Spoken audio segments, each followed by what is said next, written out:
Remember that game that I could not spell for the life of me? Dinkum, I don't know. Bubbles, it's called Dinkum, an Aussie word that means honestly. And Dinkum, this game is freaking bomb and can hook you instantly. Before you attack me in the comments, listen closely. This game is freaking bomb. I know I still don't know how to use the word Dinkum in a sentence, but hello you gorgeous human being, it's Miss Bubbles. In today's episode of Before You Buy, I'm gonna let you know about everything that you need to know about Dinkum so you can decide if it's the game for you, and I think it is. Without further ado, let's explore this amazing Australian outback.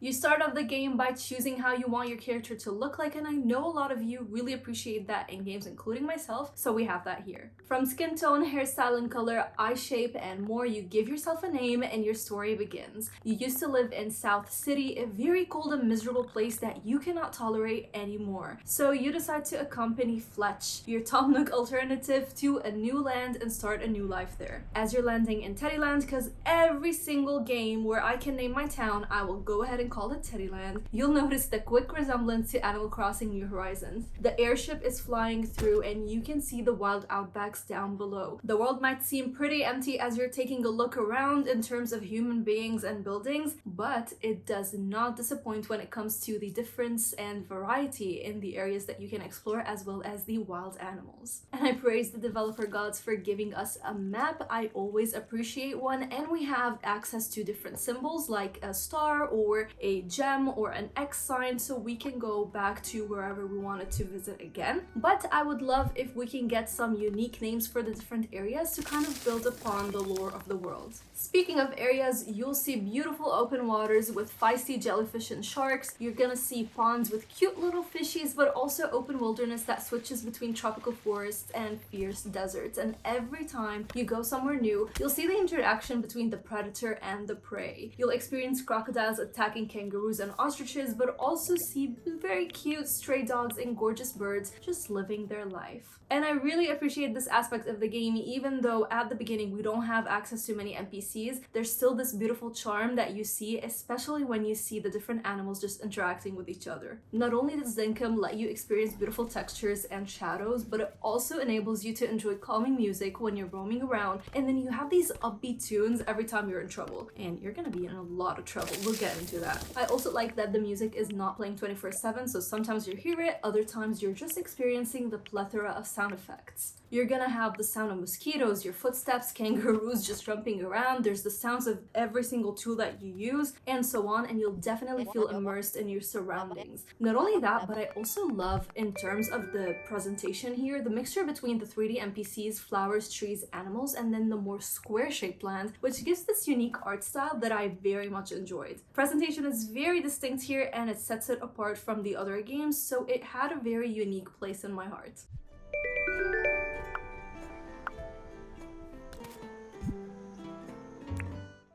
As I previously mentioned, when you start, you're gonna just be there alone, and you're gonna be setting up a new life in the wild outbacks of Australia. So you need to set things up from scratch with Miss Fletch, and the first step to do so is setting up your and her tent. Your tent is where you're able to sleep and save your game, as well as progress to a new day. However, hers is where the workshop is that you can use to craft plenty of blueprints. Bleh. I always have problems saying that word. And these blueprints are going to be gradually unlocking as you play more and more. So in the beginning, you're gonna craft a spear, cooking station, nails, furnace, along with a lot of other items, and then slowly you're gonna be unlocking even more. You also have a donation box in there, which we're gonna get back into, but you can also buy licenses from Fletch herself, such as ones to expand your inventory, go deep mining, own water and land vehicles, use metal detectors, and a lot more. These can be unlocked whenever you complete daily quests, which are very similar to the milestones in Animal Crossing New Horizons if you played that game. So every time you do your daily quests, or maybe complete milestones such as collecting X amount of shells, passing out, taking damage, walking on foot, and more, you'll gather permit points and you can redeem them with Fletch. Now, after you start your journey, a good guy called John will come to the island. At first, he's gonna be your source for different tools that you can buy, such as the fishing rod, axe, pickaxe, and shovel, to name a few. However, the plan is to get John to move into Teddyland so you and Fletch can start building this town. Funny enough though, Fletch is just sitting on her butt most of the time, so technically there's no we in here, you're doing all the work. By fulfilling a few jobs for John, such as getting him a fly or maybe buying some items from him, he'll agree that this land is going to give him an excellent place to start up his convenience store. So you go to Fletch, set up a deed, get a blueprint to place whatever you want it to be, and you start working on building and paying off the money required for the new business.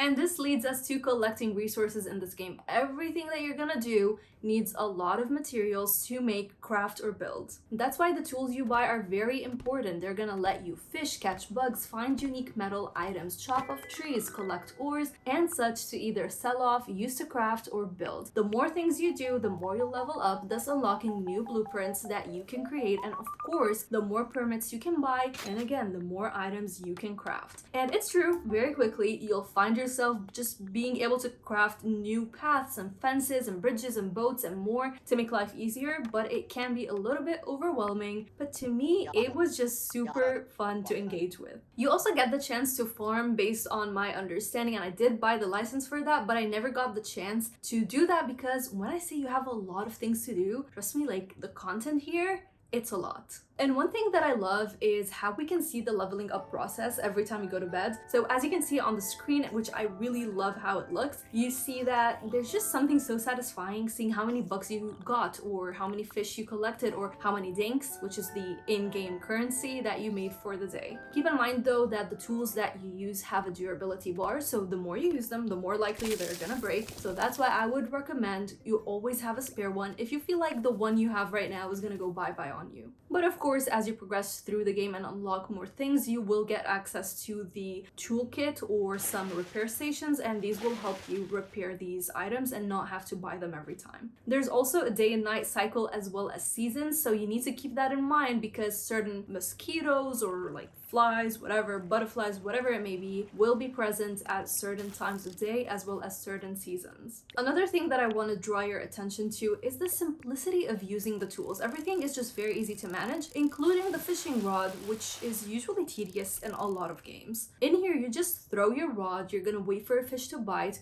and reel it in when it's not fighting against you, and that's it. Like the first time might be a little bit challenging, but then let's say you want to chop a tree, it's so easy. Just, keep clicking the button and that's it. You're chopping trees. But you gotta know that every single thing that you do will require stamina from you, so you're gonna have to rely on eating a lot of food to make sure that you can prosper through the day. Otherwise, you'll pass out, which happened to me a lot.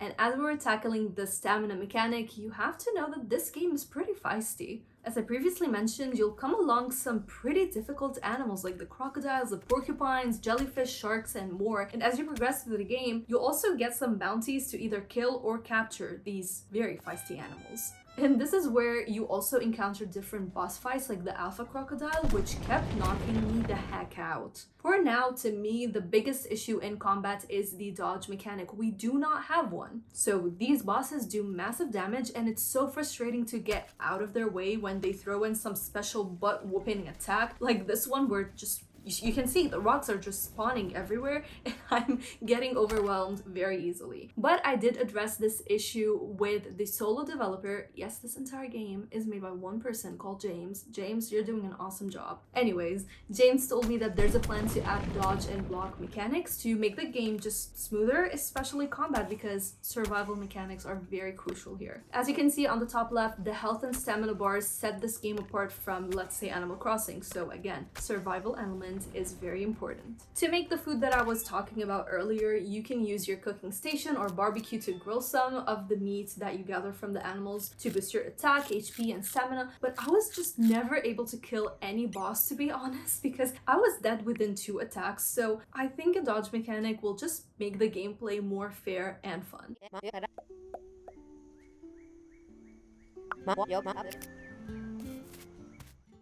Now, when you're not out and about kicking butt, or as in my case, getting your butt kicked, you're gonna be focusing on building the town and meeting new friends. At first, you and Fletch are alone, then as I said, John joins you. John joins you, this like say John join 3 times. But soon enough, more and more NPCs will stop by. Now, some of them will quickly say like, hey, I wanna start a business here, like the museum, let's say. Others will take some interactions with you to eventually decide that Teddyland is the place to be. So these NPCs will visit you in the visitor camp, again, very similar to Animal Crossing, and you can chat with them, you can buy some unique items and blueprints from them, and you can also do them some favors, and this all leads to gaining hearts and a better friendship together. Now, once the NPC decides that, hey, I want to move in, you need to talk to Fletch, set up a deed, set the area where you want to build the new business, and you can contribute different materials to start the construction, and you have to wait a few days for the building to be ready. However, every time you set up a new building, you're setting yourself up to some debt, so you need to use dinks, the in-game currency, to pay it off. And this was my biggest gripe with the game. In the beginning, making money is pretty difficult. So the best way for me was eventually when I met Franklin, the researcher, I was just selling him my shiny discs and I made a pretty penny. But the thing is, John's shop was instantly around 75k, and then you have the museum which jumped up to 125, and then things like building your house costs in the beginning around 90k. So this is just a ridiculous amount of money to pay. I really hope that the amounts can be just reduced a little bit. I feel like it's just a little bit too much at the moment. Like, if you thought Tom Nook was greedy, wait till you meet Fletch, because she's terrible. Speaking of making money though, you can get some also by doing quests off of the notice board, but these have a time limit and most of them start by being difficult, such as I told you, taking down these alpha crocodiles, which good luck with that. So yes, you have plenty of people to meet, friendships to make, businesses to build, and you also have the luxury of terraforming the land, as well as using different paths and lighting and bridges, as well as decoration to just make this place your home. Oh, and you also get to decorate your house, but I still haven't done that because everything is very expensive.